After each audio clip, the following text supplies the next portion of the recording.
Ant-Man Quantamania will bring the Ant-Man family face-to-face with Kang the Conqueror. Now, one of the actors of the upcoming film teases the major impact Kang the Conqueror will have on not just Ant-Man and those characters, but the entire MCU.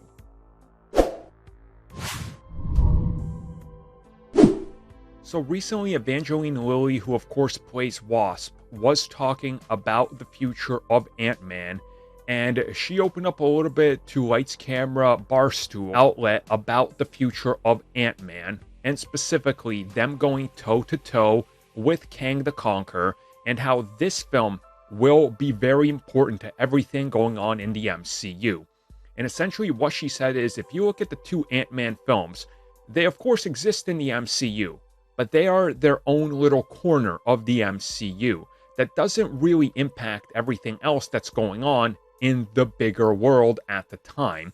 So if you don't watch the Ant-Man films, you're kind of fine, right? You can quickly pick up the pieces and be like, okay, I get what is going on. I can easily catch up with it. I didn't miss anything big. She reveals, though, that now it's a different ballpark. It's a different game. Kang the Conqueror is big.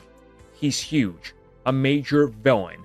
And now Ant-Man and the Wasp is going to be essential, a big piece of the puzzle, and it's something that's going to impact everything in the MCU and every corner of the universe. And again, I think this is smart from Marvel's perspective.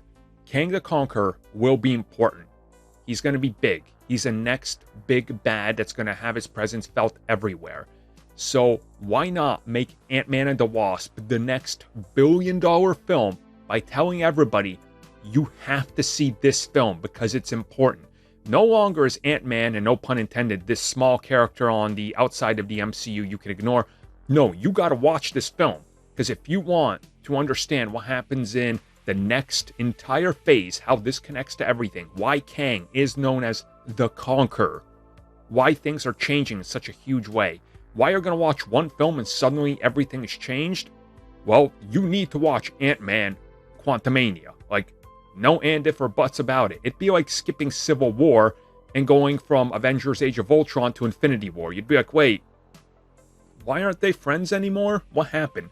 Like, that's the type of vibe I'm getting here from what they're saying, and that really gets me excited. Again, I know I'm in the minority, but I love the Ant-Man films. I mean, I say it on here. My wife said it on the podcast when she was on. It's her favorite MCU franchise. Like, she loves that franchise as well. So I'm excited that us Ant-Man fans, man, that's weird to say, that us huge Ant-Man fans from the MCU are going to finally get the character more spotlight and importance. It's not like, yeah, he's just over here doing his thing. It's like, no, you watch Ant-Man or you're missing a piece of the puzzle.